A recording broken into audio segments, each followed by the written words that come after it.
इस Asia cup में एक एक्स्ट्रा स्पिनर 2 चाइनामैन अपने साथ लेकर गए थे। लेकिन अनफॉर्चुनेटली जब वहाँ हम पहुँचे तो पिचेस सारी फर्स्ट टाइम ये मैंने तो ये फर्स्ट टाइम देखी है। उससे पहले 2017 में 19 में मैं जा चुका हूँ, मगर पिचेस मड रोल पिचेस होती थी, लेकिन ये स्पंची पिचेस थी और तकरीबन 4 mm ग्रास उन पे छोड़ा गया था। तो मजबूरन एक स्पिनर तो बगैर खेले ही वापस आ गया। यस, आपने जो बात किया ऑलराउंडर की, हमारे पास दानियाल नियाजी हमारे साथ ऑलराउंडर है, उसको 2 मैचेस खिलाए हैं हमने। अब ग्रेजुअली वो खेलता रहेगा। मुझे यकीन है कि अभी तक उसकी बैटिंग नहीं आ सकी इन दोनों मैचेस में।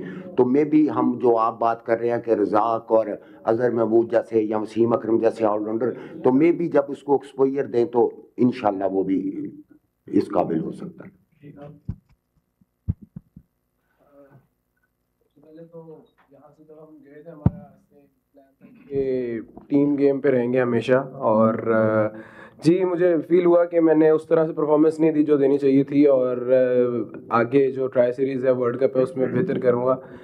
और ज़्यादा मैनेजमेंट से ये बात हुई कि जितना भी करो चिप इन करो, टीम के लिए करो। तो टीम के लिए कोशिश किया कि जितना बेहतर हो सके किया जाए, और अब आगे के लिए जो भी यहाँ मिस्टेक्स हुई हैं बैटिंग में और इंडिविजुअली जो भी मिस्टेक्स हुई हैं, तो सारे लड़कों को अपना अपना पता है, मैनेजमेंट बैक कर रही है, तो आगे के लिए उसे कवर करेंगे। Thank you.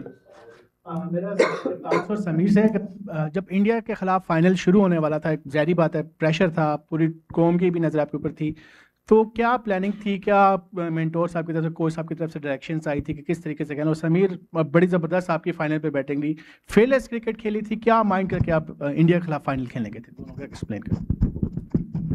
देखिए मैनेजमेंट ने बहुत ज़्यादा बैक किया इस मैच से पहले, और फेयरलेस क्रिकेट का कहा बहुत इवन के हर पर्सन से जाके इंडिविजुअल बात भी हुई कि यार जाके नेचुरल गेम खेलो, किसी चीज़ का डर नहीं है, हम आपके पीछे हैं।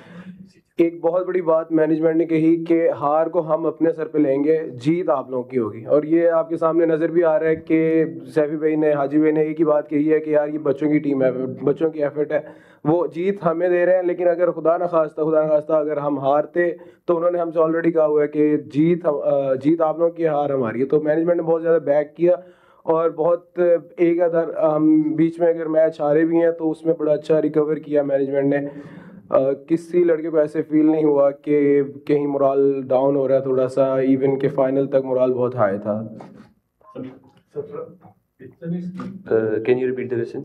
मेरा सवाल ये था कि आपने फाइनल में खेला, क्या सोच के आ गए थे कि इंडिया का बड़ा रन? प्लान सिंपल था पीछे से, मतलब कोचेस की तरफ से सिंपल प्लान था कि आपने फेयरलेस खेलना है क्रिकेट, लेकिन केयरलेस नहीं खेलनी। सिंपल अपनी नेचुरल गेम पे बिलीव किया और अल्लाह ताला ने इज्जत दी। सरफराज, दिस इज जाहिद फरूक मलिक, समान टीवी से। एक चीज़ तो मुश्तरक है, अंडर 19 का वर्ल्ड कप हो, ओवल क्रिकेट ग्राउंड हो, या कल का आपका गला बैठ जाता है, इसलिए आपसे ज़्यादा सवाल नहीं करेंगे। अपना आप ये बताएं कि जो जीत होती है डेफिनेटली उसके सारे बाप बन जाते हैं। अगर परफॉर्मेंस देखी जाए, वन मैन शो था। जब समीर आउट हुआ है तो जिस तरह विकेटें गिरी हैं, आप समझते हैं कि वो भी नेक्स्ट मैचेस के लिए आपके ध्यान में होगा कि इतना बड़ा मैच था, 300 प्लस के ऊपर आपकी चौथी विकेट गिरी है, उसके बाद 4 विकेटें जिस तरह गिरी हैं, तो वन मैन शो तो है, जीत तो है, इसका कोई गुंजाइश नहीं है। क्या वजह थी? आप समझते हैं कि पिछले मैच में भी आपकी बैटिंग फ्लॉप की, अगर समीर उसमें चल जाता इंडिया के साथ मैच में, वो भी एक बड़ा मैच होता, तो बाकी प्लेयर्स भी खेल रहे थे, क्या कहते हैं आप? समीर की इनिंग तो बहुत आउटस्टैंडिंग इनिंग थी, उसमें कोई डाउट नहीं। और जहाँ तक ये बात वन मैन शो की, I think one man show नहीं था, क्योंकि उस्मान खान ने बड़ी ज़बरदस्त उसके साथ एक पार्टनरशिप लगाई। फिर उसके बाद अहमद हुसैन ने बड़ी ज़बरदस्त बैटिंग करी। तो आई थिंक ये 3 बैट्समैन थे जिन्होंने बहुत अच्छी बैटिंग करी। उसके बाद अगर आप लोअर ऑर्डर में देखते हैं तो हमारे लोअर ऑर्डर ने भी 25 रन बनाए, जहाँ पे स्कोर 347 पहुँचे। तो ओवरऑल जो है हमारे बैट्समैनों ने रन किए हैं।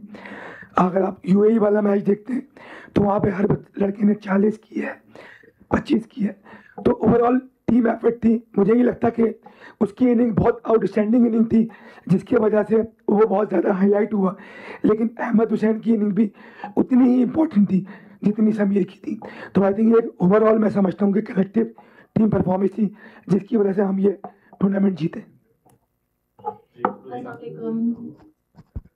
अस्सलाम वालेकुम, रोज़ीना अली 24 न्यूज़ से। और मेरा सबसे पहले आपसे सवाल है, जब भी इंडिया की बात आती है तो अक्सर प्लेयर्स जो हैं वो बड़ा प्रेशर ले लेते हैं, परफॉर्म नहीं कर पाते। आप ऐसी क्या स्ट्रेटजी लेकर गए और आपने क्या ऐसा किया, क्या समझ रहे हो? और हर प्लेयर जो है जब बहुत अच्छी कारकर्दगी दिखाते हैं तो अपनी इनिंग्स को किसी ना किसी के नाम करता है। आप किसके नाम करेंगे? और बॉलर्स ने बड़ा अच्छा परफॉर्म किया, आपके लिए लाइन और लेंथ कितनी इंपॉर्टेंट थी और आपकी क्या स्ट्रेटजी रही? और लास्टली कप्तान से कि आगे आप फ्यूचर में अंडर 19 टीम को कहाँ पर देख रहे हैं? Thank you. सबसे पहले तो सिंपल, जैसे पिछले मैच में, बांग्लादेश के मैच में जैसे मैंने बारी खेली थी और जैसे पहले मैच में 177 नॉट आउट किया था, तो कॉन्फिडेंस था और सच प्रेशर नहीं था, क्योंकि पहले हमने इंडिया के खिलाफ मैच खेला था तो उसमें भी मुझे कोई इतना सच प्रेशर नहीं था, लेकिन मैं अपनी गलती से आउट हुआ था। तो इस मैच में थोड़ा ज़्यादा फोकस था मैं कि टीम के लिए रन्स करने ज़्यादा से ज़्यादा, क्योंकि पहली बारी आती है और अगर आप बोर्ड पे अच्छा टोटल कर देते हैं 250 प्लस भी है, 300 प्लस भी, तो काफ़ी प्रेशर आ जाता है। तो यही सिंपल प्लान था, फेयरलेस खेलनी है और नेचुरल अपनी गेम खेली। एक मिनट जी, सुभान जी, सिंपल ही था प्लान। तो कंडीशन अच्छी थी, पिच भी ग्रासी थे और लाइन और लेंथ पे ज़्यादातर बॉलिंग करता रहा हूँ, तो उधर से विकेट हासिल हुए हैं। ज़्यादातर उन्हें डॉट बॉल कराने की कोशिश करता था, जितने अंडर 19 लेवल है जितने डॉट बॉल करता था वो फिर कोशिश करते थे रन बनाने की और उधर विकेट मिलता था। जी, अभी आगे हमारा तो जो है ट्राई सीरीज़ है और वर्ल्ड कप है, तो उसकी प्रिपरेशन बहुत अच्छी है और इसी मोमेंटम को कैरी करेंगे। जो यहाँ से पॉजिटिव चीज़ें हुई हैं उन्हें कैरी करेंगे, जो गलतियाँ की हैं उन्हें कोशिश करेंगे कि रिकवर करें ट्राई सीरीज़ में वर्ल्ड कप से पहले। और आगे आपने कहा अंडर 19 का टीम का तो बहुत पीसीबी बहुत ज़्यादा ध्यान दे रहा है एज ग्रुप क्रिकेट पे, अंडर 17, अंडर 15, तो ये एक बेस है। यहाँ से आगे अंडर 19 के लिए टीम अच्छी बनेगी और आगे पाकिस्तान को भी यहाँ से बहुत से प्लेयर मिलेंगे। अस्सलाम वालेकुम, मेरा एक पहला सवाल सरफराज भाई आपसे है। आप ये बताइएगा कि छोटा सा सवाल है, 2012 के बाद एशिया कप जीतना पाकिस्तान अंडर 19 के लिए कितना अहम है? दूसरा समीर आपसे सवाल है, बहुत बहुत सबसे पहले तो मुबारक हो, आपने इंडिया के ख़िलाफ़ सेंचुरी की, दूसरी सेंचुरी थी आपकी और गैर मामूली तौर पर इतने ज़्यादा छक्के भी लगाए, तो क्या कोई पहले से प्लान किया हुआ था या सब कुछ सडन था? देखें, ये विक्ट्री तो बहुत ज़बरदस्त थी। आई थिंक जैसे शाहिद भाई ने पूरा मेंशन किया कि एक पूरा एक प्रोसेस था, इसके पीछे ये लड़के लगे हुए थे और आई थिंक इसमें ज़्यादा से ज़्यादा क्रेडिट जो है वो लड़कों को जाता है कि इन्होंने बहुत अच्छी क्रिकेट खेली और उसके बाद जो हमारा कोचिंग स्टाफ है उन्होंने बहुत आउटस्टैंडिंग वर्क किया इन बच्चों के साथ। तो बड़ा बूस्टअप होगा क्योंकि आगे हमारा वर्ल्ड कप आ रहा है, तो उम्मीद है कि टीम कॉन्फिडेंट लेके जाएगी आगे। ऐसे सच कोई प्लान नहीं किया था, लेकिन यही सिंपल प्लान था कि बस ज़्यादा से ज़्यादा बस ओवर्स खेलने हैं, विकेट पे स्टे करना है और ऑन द मोमेंट था सारा कुछ, अपनी नेचुरल गेम खेली थी और अल्लाह ताला ने इज़्ज़त दी। भाई, अंडर 19 वर्ल्ड कप से लेकर चैम्पियन ट्रॉफी का फाइनल और फिर कल का मैच, ये सरफराज का कोई इंडिया के साथ जो ये लव अफेयर है ये बड़ा कामयाबी से चल रहा है। पहले मैच में जब आप शिकस्त हुई इंडिया से तो मेरी आपसे बात हुई तो अपने कहा घबराने की ज़रूरत नहीं है, वो जो होना था हो गया, हम ये ट्रॉफ़ी लेके आएंगे। तो वो जो एतमाद है आपका इंडिया के ख़िलाफ़, ये इंस्टिंक्ट क्या है, ये क्या ख़ास बात है, ज़रा अंदर से बताया। मैं नहीं, देखिए, एतमाद तो मैं नहीं कहूँगा। आई थिंक मैं समझता हूँ कि ये टीम होती है जो कि आपको टीम के अंदर एक चीज़ नज़र आ रही होती है कि हाँ यार ये टीम जो है ना कुछ कर जाएगी। अगर आप 2006 की बात करते हैं तो वो एक टीम वर्क था, 2017 की बात करते हैं तो वो भी एक टीम वर्क था और यहाँ पे जो हमारी टीम थी वो बहुत ज़बरदस्त। ये लड़के हालांकि बहुत कम क्रिकेट खेले लेकिन इनके अंदर पोटेंशियल मौजूद था, क्योंकि जब मैंने मुल्तान में कैंप ज्वाइन किया तो मैंने देखा कि कोचेज़ों ने बड़ा ज़बरदस्त हार्ड वर्क किया इन बच्चों के साथ, तो एक होप थी। और जिस तरीके से हमारी मैनेजमेंट इन लड़कों को बैक कर रही थी और लड़के जिस तरीके से रिस्पॉन्ड कर रहे थे, तो बस उनको यही बात की थी कि आप कोशिश करो कि जो आपका पोटेंशियल है अपने पोटेंशियल पे खेलो और किसी चीज़ से घबराओ नहीं। हमने इनको ये कॉन्फिडेंस दिया कि आप लड़के हो जिन्होंने आगे पाकिस्तान के लिए 19 वर्ल्ड कप खेलना है और आगे 15-18 साल आपने क्रिकेट खेलनी है, तो कोशिश करो जो आपका गेम है वो खेलो और इस गेम को ऐसे खेलो कि आपको ज़िंदगी भर ये गेम याद रहे। तो आई थिंक यही मैसेज था और लड़कों ने फिर आपको करके दिखाया और सारी जीत ये टीम की और एक कलेक्टिव टीम परफॉर्मेंस है। मेरा सवाल एक कोच साहब से है कि सिस्टम में आप काफ़ी अरसे से हैं, हमारे जब लड़के अंडर 19 खेलते हैं, इमर्जिंग में खेलते हैं, हम इंडिया को कहीं अपने पास भी नहीं आने देते, लेकिन जो ही हम नेशनल लेवल पे जाते हैं तो क्या वो सिस्टम में फ़र्क, हमारा रॉ टैलेंट उनसे बहुत अच्छा है ये साबित किया, लेकिन जब हम इंटरनेशनली खेलते हैं तो आप तीनों फॉर्मेट में रैंकिंग इंडिया और हमारा बड़ा फ़र्क है, क्या वो सिस्टम में फ़र्क है कि हम इस रॉ टैलेंट को उस तरह से ग्रूम नहीं कर पाते कि वो फिर इंटरनेशनल लेवल पे ज़्यादा बेहतर परफॉर्म कर सके? आपका सोचने का बिल्कुल अंदाज हो सकता है। एक देखिए, ये जो एज ग्रुप होता है उसमें तो बेसिक्स पे 99% बेसिक्स पे काम होता है और मेंटली काम होता है। जो हमारे पास ग्रुप था वो तो हम लकी रहे सारे कोचेस भी कि इनमें दो खूबियां इन बिल्ड थी जिनको हमने सिर्फ पॉलिश किया, ये इनमें अपनी थी। एक तो ये गिव अप नहीं करते थे, दूसरा एडॉप्टेबिलिटी बहुत अच्छी थी इस सारे ग्रुप में। दूसरी जो आपने बात की ऊपर जाने, देखिए आप पहले 5वीं क्लास, फिर 10वीं, फिर ग्रेजुएशन, फिर आगे जाना पड़ता है।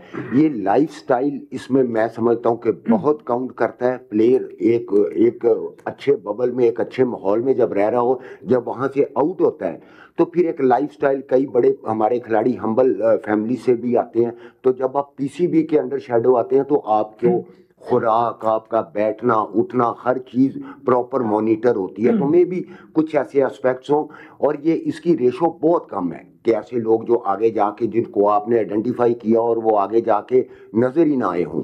80% जैसे मोहम्मद आमिर था, उमर अमीन था, ये सारे अंडर 9, अहमद शहजाद था, उमर अकमल था, ये अंडर सरफराज खुद थे, ये अंडर 19 से आए तो आज आपके सामने है। तो उनमें कुछ रेशो ज़रूर ऐसी होती है जो कि फिल्टर आउट हो जाती हैं, लेकिन 80% ऊपर आपको नज़र आ जाते हैं। जी मुश्तबा हसन, GTV इस्लामाबाद। पहला सवाल कैप्टन से। कैप्टन, कल आपने देखा जैसे आप एयरपोर्ट पे आए तो बड़ा वार्म वेलकम दिया गया, तो इस एज में इतना ज़्यादा एक्सपोजर, क्या कहेंगे कि जो जीत है एज अ टीम किसको डेडिकेट करेंगे?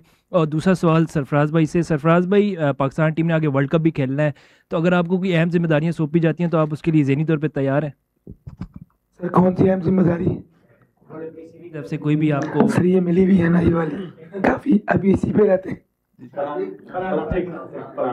जी बिल्कुल, बहुत वार्म वेलकम था और चेयरमैन साहब ने अरेंज किया, उनका थैंक यू, बहुत शुक्रिया उनका। और बहुत ज़बरदस्त रहा, प्लेयर्स ने बहुत इन्जॉय किया उस मोमेंट को। ऑब्वियसली कि प्राउड मोमेंट है, इस तरह का आपको भी वेलकम करे।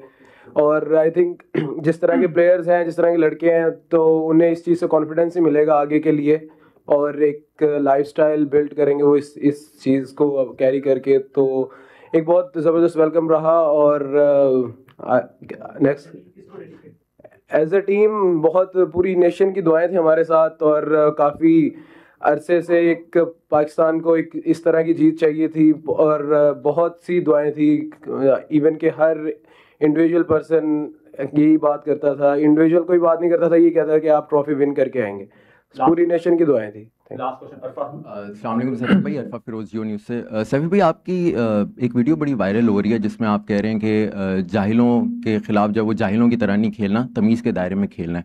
भारत के ख़िलाफ़ ये मैच हो रहा था। एक तो एटीट्यूड का बताएं उनका कैसा था और इस वीडियो के बारे में बताएं, मतलब क्या सोच के आपने ये बोला? देखें, मैं प्लेयर तो ज़रूर खेला हूँ इंडिया के अगेंस्ट, लेकिन उस इंडियन टीम के अगेंस्ट खेला था जो कि क्रिकेट समझते हैं। आई थिंक मैं जब मेरा ये इत्तेफाक हुआ कि बाहर बैठ के मैंने देखा तो आई थिंक जो उनका बिहेवियर था वो गेम के हवाले से बिल्कुल अच्छा नहीं था। और जो जेस्चर उनके प्लेयर ने किया, जो आप सब लोगों ने स्क्रीन पे देखा, आई थिंक वो बहुत गैर मुनासिब था। अगर आपको कोई भी है इश्यूज़ तो आप मुँह ज़बानी बहुत सी बातें होती हैं, हमने भी क्रिकेट खेली है। अगर आपको कोई प्रॉब्लम है, आपको कोई जवाब देता है तो आप उसको रिस्पॉन्ड करें, लेकिन आप गैर मुनासिब रवैया जो है जो कि उनके प्लेयर ने किया वो नहीं किया। और वो यहाँ तक रही वीडियो की बात, तो मैंने अपने प्लेयर्स को ये बोला कि हमने सेलिब्रेट करना है लेकिन तरीके से करना है, जैसे वो कर रहे हैं हमने वैसे नहीं करना, क्योंकि हमने एक स्पोर्ट्समैन स्पिरिट दिखानी है और एक अच्छे फॉर्मेट पे हमने गेम खेलना। तो वही वजह थी जिसकी वजह से मैंने अपने बॉयज़ को बोला है कि हमने काम रहना है और अपनी टीम को बैक करना है। वो जो कर रहे हैं वो उनका अपना फेल है, वो उनको करने दो। कैप्टन से क्वेश्चन है, जिस वक्त टॉस हुआ तो इंडियन कैप्टन ने टॉस जीत कर बड़े आराम से कह दिया कि वी विल फील्ड फर्स्ट, तो टॉस हारने के बाद कोई एक प्रेशर भी हल्का फुल्का होता है, इतना बड़ा गेम था, तो टॉस हारने के बाद कोई आपको कोई इस तरह का हल्का फुल्का प्रेशर फील हुआ कि अब हमें पहले बैटिंग करनी पड़ेगी तो हमें बड़ा टारगेट लाजमी सेट करना है? नहीं, हमारा प्लान बैटिंग का ही था, बिल्कुल ट्रू पिच लग रहा था बैटिंग के लिए, और फ्रेश पिच नहीं था, उस पर ऑलरेडी मैचेस हो चुके थे, तो हमारा बैटिंग का ही प्लान था।